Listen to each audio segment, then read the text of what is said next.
bit of history perhaps you do not know. Did you know that in 1818, a certain Scottish physician named Dr. Hugh learned of some fascinating experiments with the legs of dead frogs? We'll put a frog on the screen. We wanted to get a picture of a dead frog, but we knew that we would be in trouble with the Humane Society, so this is a live frog. Dead frogs, when electricity is hooked up to their legs, he learned, they would twitch and jerk. Perfect, he said. That's what I need to do. I need to do the similar experiment, not with a dead frog, but with a whole person, but dead. And so he arranged for a corpse. Went to the local jail, found a condemned man who was willing to be paid a little money to buy some gin and beer and his final meal of beef. And after the hanging, the corpse was delivered in perfect form except for the broken neck. And there in his laboratory, Dr. Hugh, with his lab assistants and a room full of spectators, began to experiment with electricity. And sure enough, when they wired up the spinal cord and let that electricity flow, the body began to twitch. They wired up the chest, and indeed, it began to expand and contract. They wired up the face, and that corpse was able to go through a whole litany of facial expressions. And I suppose you would too, with all that electricity running through you. They finally went to the legs, and indeed, exactly as with the dead frogs, when the electrode was hooked to the leg, it caused it to kick, by the way, knocking down a nearby assistant who was not expecting the kick. But at the end of the day, ladies and gentlemen, the corpse had responded in every way Dr. Hugh had hoped for, except one. It did not come back to life. And we chuckle at the crude experiments of a couple centuries ago, but the fact of the matter is, today, we are still in pursuit of the very same quest. Nobody wants to die. Can somebody find a way we can beat death in this race? Have you heard of cryonics? Cryonics, have you heard of it? One of the big sports stories a few months ago in my homeland concerned the body of Ted Williams, one of the great American baseball stars. His kids were in court fighting over the body because one of the kids wanted to preserve the body for a deep freeze. That's what cryonics is. In fact, can we put there are the deep freezes. What cryonics does is it takes the body, reduces it down into that frozen state with the hope that eventually a cure for that deadly disease can be discovered and that individual can actually literally be brought back to life. That's the hope of cryonics. Now, if you want to try cryonics, you need to be prepared for a rather significant investment, and that is, if you're going to have your entire body, how do they put it here? It's called a body suspension. That will cost $120,000. If you want to go with something a little less expensive, you can have just your head or your brain preserved. That's called neurosuspensions, and that'll only cost you $50,000 and up, I suppose, depending on the size of the head. Either way, head or whole body, cryonics, the whole point of Dr. Hugh's experiments as well, somehow we've got to find a way to beat death. You think about it, ladies and gentlemen, I can't imagine a single human being that in a moment of utter candor does not want to live. You say, Dwight, but what about assisted suicide? Assisted suicide is because the individual has confronted circumstances that simply make life not worth living. Remove those circumstances. I don't know of a single person on this planet that would wish to die. We want to live and live and live. But the fact of the matter is, nobody yet has been able to find the handle on unlocking this reality of death. Health foods, we in the West, all the health fads, gung-ho that we are, we simply cannot forestall the inevitable. In fact, one of our late-night comedians in the States says that whenever he sees someone out jogging for health, out jogging on the sidewalks, he rolls down the window and shouts, "You're going to die anyway."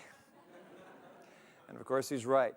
You're going to die anyway. The fact of the matter is tonight, we are all dying already. Did you know that? They have discovered that the moment we begin living, our cells begin the process of being depleted with water. In fact, do you know that every 24 hours you lose, unrecoverable, you lose 50,000 brain cells. Every single day. It's no wonder we're forgetting.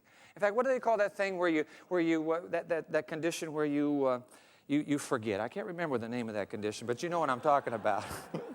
You know exactly what I'm talking about. We are slowly evaporating away. It's the law of entropy, the thermodynamics. It's just we're eventually all going to waste away one day. A Dutchman named Midas Dekkers has reminded us that, in fact, if you dust your house, and I don't know how often you dust your house, but if you will go home and simply run your finger on the top of that piano and look at the dust, you are in that dust. Let me put Decker's words. This is true. Decker's words on the screen here. More than 50% of the finest household dust is made up of flakes of skin. If you think you're losing yourself, just look on the top of the cupboard, run your finger across it, and you'll be standing face to face with the state in which you'll find yourself in only a few decades' time. One slap of your hand on the bed mattress, and you'll be flurrying in the air. Isn't that something? What's up with that? Cell by cell, dust by dust. We have already begun dying. In fact, would you do this right now? Would you turn to the person seated beside you and shake her hand and say, "I'm glad to know I'm not the only one dying tonight." Would you do that? Just shake that hand and thank them that you are not the only one. Yeah, we're all going. Well, at least we're able to bring a smile to such a rather morose subject. The fact of the matter is, in the interview tonight, in the interview with Errol a few moments ago on the front cafe table, I'm telling you what, it's pretty hard to smile through a subject as somber as death.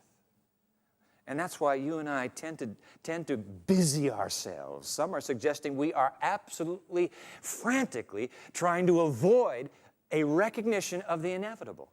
Let's put his words on the screen, T.S. Eliot. As he put it, we are distracted from distraction by distraction. We're all going to be dead. We know we're going to die. But doesn't it seem a bit unreasonable? Doesn't it seem a bit illogical that we wish to not be preoccupied with what is inevitably coming to us and instead focus on what is such a short span of time? Ladies and gentlemen, you think about it, we're going to spend more time in the ground beneath than the ground above. Isn't that true? More time below than above. And yet we refuse to confront the impending reality, and that is, I am going to die. Given enough time, I will die. Tolstoy. Can I put him on the screen? Gave some very deep thought to death. But what a bleak and pessimistic conclusion. These are Tolstoy's words, Leo Tolstoy. Once a man has realized that death is the end of everything, there is nothing worse than life either. You lose when you die, you lose when you live. Is that all we get left with? Well, obviously, if you live to be 60 or you live to be 70 or you live to be 80, if everything's going to disintegrate in the end, and there is that scientific worldview that suggests that's all that we have to look forward to, obviously, who wants to be preoccupied with finally saying goodbye to everything in life? And so we forestall it. You know, it really doesn't make sense, though, this refusal of our Western mind to contemplate our own demise. We go to our philosophers, we go to our scientists, and you know what? Bright minds, but every single one of them, that I've read anyway, who have tackled the hard questions of life, ultimately, they come up short. They cannot solve the enigma or the riddle of death. Bright and articulate atheists, secular thinkers, no matter how eloquent and logical they are, when they come to finis, as the French put it, when they come to the end, they simply do not know what next to say. But I tell you what, my friends, any philosophy, can I put this on the screen? Any philosophy, any belief system that doesn't answer the fundamental question of death does not answer the fundamental question of life. You've got to deal with death if you want to live life to its very fullest, as our oncologist said just a moment ago. I've had the, can I put it this way, sacred honor of standing behind the sterile curtain of an ICU, intensive care unit. I've stood there with a wife and her 3 children. The man lying on that bed is a friend of mine. The wife's invited me to be present. You see, the family has wrestled over what they should do. And they've made the decision because the doctors have said there's nothing more we can do. He's being kept alive. I've stood there with the family as that white-clad medical technologist slips in and steps over to where a bank of switches is. And I've watched him switch, turning off the life support. At that moment, as the family bursts into tears, the most brilliant philosopher, the most erudite scientist in the world, dear sir, dear madam, what will you now offer with your worldview to this grieving family? What do we say? It's inevitable. I have watched death steal over a warm human form. What's the meaning of life in the face of death? Well, if you have the standard scientific model, well, someday they're going to throw the switch, not on life support, but for the whole universe. Finis, for everything. That's that worldview. On the other hand, and I need to tell you that I believe there is an on the other hand. And the reason I believe in this on the other hand is because this one simply suggests that a man named Jesus of Nazareth once upon a time did confront human death. And in that confrontation, found a way through human death. I want to take a moment and unpack that for you. There's something else beyond death, and it's that numinous question that the human race lives with that I want to pursue for the few moments we have left together. Karen and I had the privilege of being here in England once on Easter weekend. Coventry Cathedral, one of your beautiful, rather contemporary cathedrals, isn't it? We watched as they went through the celebration of the resurrection of the Lord Jesus Christ. You know that Christians believe that Jesus died and that within 3 days he rose again. I want to go to that resurrection theme for just a moment. C.S. Lewis. Are you acquainted with C.S. Lewis? Of course, one of the greatest Christian apologists of the 20th century. Before he became a believer, as it were, in Jesus Christ, he was visiting with an atheist scholar friend of his, and they were chatting together when all of a sudden, in the midst of their conversation, this friend, this colleague of his says, well, you know, old chap, there really is an incredible amount of historical evidence to back up the resurrection of Jesus Christ 3 days after his death. And with that, he just dropped the subject. Just went on his merry old way, having stated that one affirmation, and switched to, maybe it was the latest cricket match scores. It was just gone. I mean, that would be like you and me sitting down for a supper conversation, and I said, and I say, listen, you know, today, I couldn't believe I saw 3 little aliens come out of that UFO, and would you pass me the salt, please? I mean, what's up with that? Just no conversation. The guy just went on. But C.S. Lewis, this atheist himself, began to ponder, well, wait a minute. If my colleague's observations are true, if someone indeed raised from the dead after 3 days, wouldn't that be an utterly incredible event?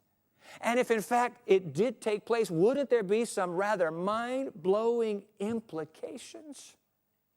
This brilliant mind, teaching at Oxford University, begins to rehearse and return to that suggestion. Wait a minute, if somebody was living 2,000 years ago and then after 3 days rose back to life, maybe there is a whole nother worldview than the one I've considered. You have to think about it. You would have to agree in thinking about it as well, that if a resurrection did take place, it would certainly be without or outside the parameters of natural law and science, wouldn't it? But of course, science cannot reproduce a resurrection. They've tried. It's humanly impossible. If it took place, we might even use the word miracle, wouldn't we? Because we can't explain it. Yeah. Say, oh, well, boy, don't get into that miracle business. Well, let's just, hold on. Let's talk about William Shakespeare, the greatest literary gift of the English to human civilization, William Shakespeare. You know, he wrote a play. What was the name of the play? The Tempest. Let's take The Tempest. Are you Shakespeareans here? You're not? Well, good. Then you won't know if I'm telling you the truth or not. Let's take The Tempest, which is about a band of people on an enchanted isle where a duke called Prospero wields magic powers over the elements. And there are others in the play. There is Ariel, a sprite, and Caliban, and various spirits among other people. Now, let me ask you a question. Do you suppose that William Shakespeare believed the characters as presented in his play were real? Did he believe it? Well, it's possible, I suppose. It's like some of his histories. It might have been based on real-life people he was imagining, but that's not what I'm saying. What I'm saying is, did Shakespeare believe that what he had written was, in fact, an accurate reflection of reality? That there are sprites, and that there are spirits such as Juno and Ceres and Iris, and these are all real, and those miracles and illusions that took place were actual events. Do you believe Shakespeare believed that? Come on, ladies and gentlemen, give me an answer.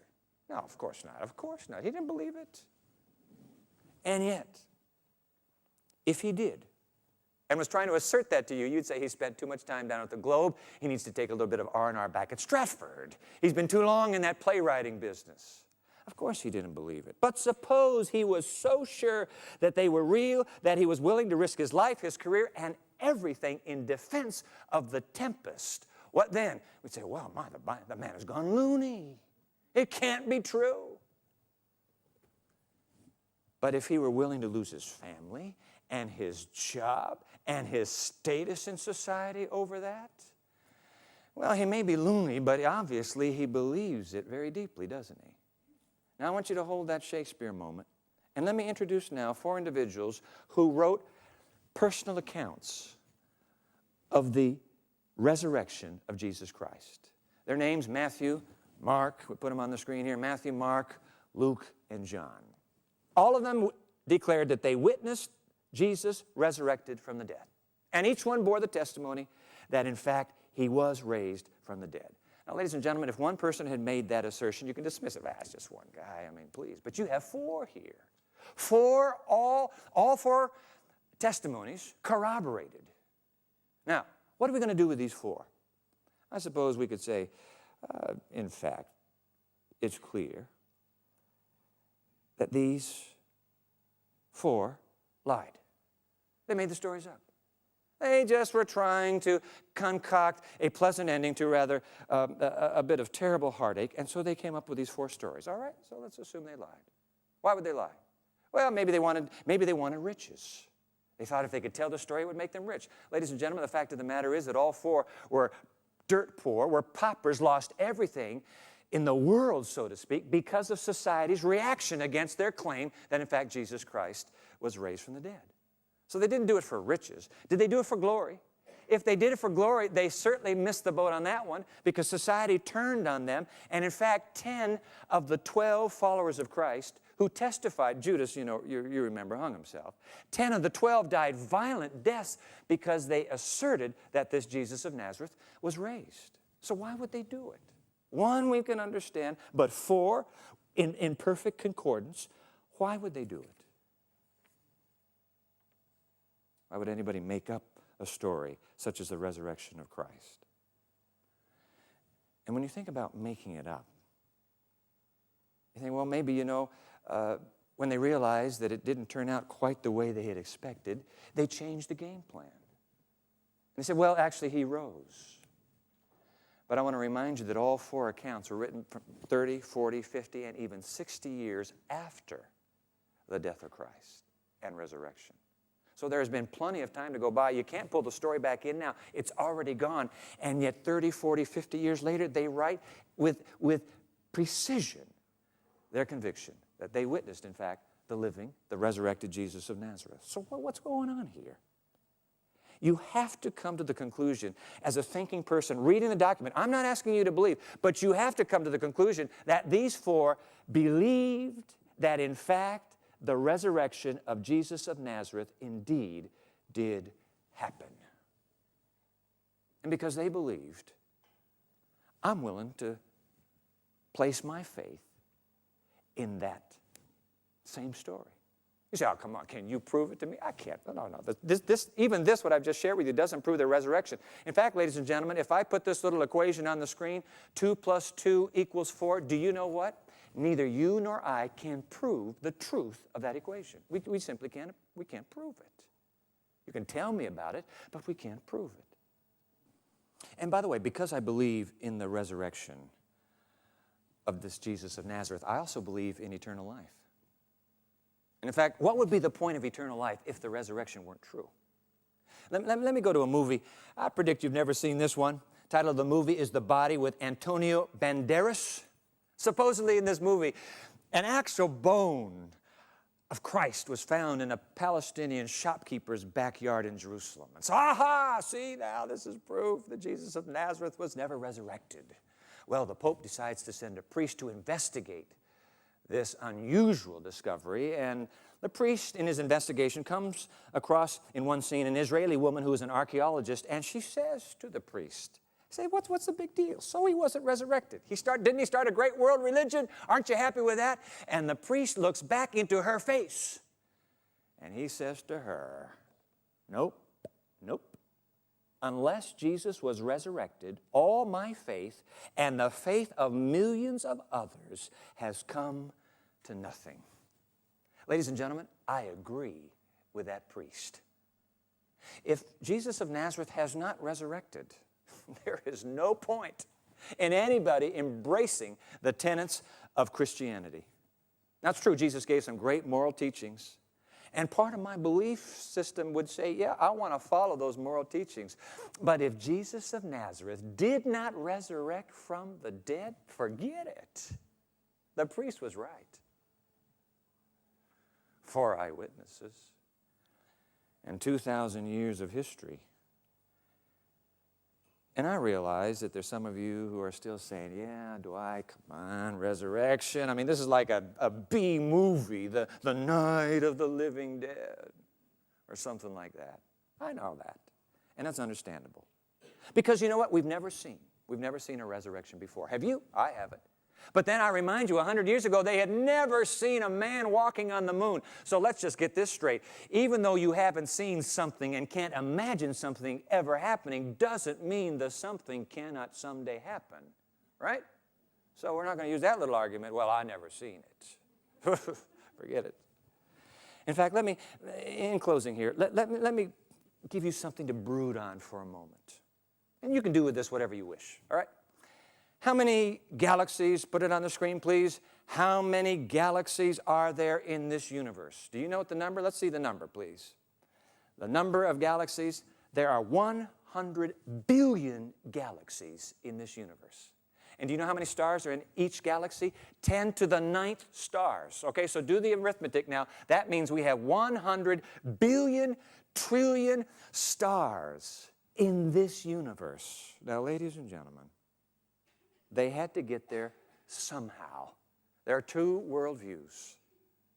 The worldview I have chosen to embrace suggests that there is a master designer who has put all 100 billion trillion suns in place.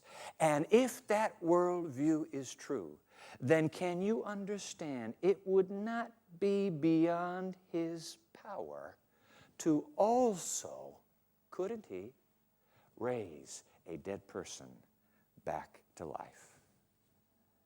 Brood on that for a moment.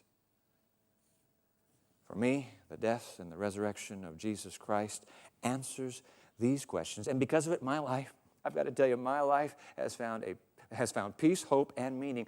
Contrary to Bertrand Russell's declaration that we live in a universe in ruins. The death and the resurrection of Jesus Christ tell me, no, no, no, this universe is not in ruins. This universe lives with purpose and meaning. And there is a God who will have the last word. I want to end where I went a moment ago, and that's back behind the sterile curtain. I saw something I have never seen before in my life. You won't believe this, but trust me, I saw it. So here's the wife. In fact, she called me back to the hospital with her 3 children. We've made the decision. We're going to pull the plug, and we're going to let Norm die. The doctor said there's nothing, or there's just a machine keeping him alive. So I'm in that little intensive care unit with the family. As I mentioned, that little medical technologist comes in and switch. And I'm watching as that chest for a moment goes on breathing and then slowly begins to exhale for the last time. Now, this is what you're not going to believe. But with tears streaming down their cheeks, this now widow and her 3 children hold hands around the bed of my friend. And get this is true. They begin to sing. You know what they're singing? They're singing of their faith in Jesus of Nazareth. Their belief that one day they are going to see Daddy again. One day, because of Jesus Christ, she is going to see her husband again. They sang because they believed. Ladies and gentlemen, I can't make decisions for you, and you don't make decisions for me, but this much I must tell you, that with that belief that suggests the scars one day are going to be gone, and no more pain, no more morticians, no more death, I tell you what, there is no reason why you couldn't live with absolute hope and confidence and an inner joy and peace. Step into that sterile ICU room. Let science and academia step in, and they will not be able to stand with unbowed heads in the presence of such faith and such hope. That's what I believe. Think about it.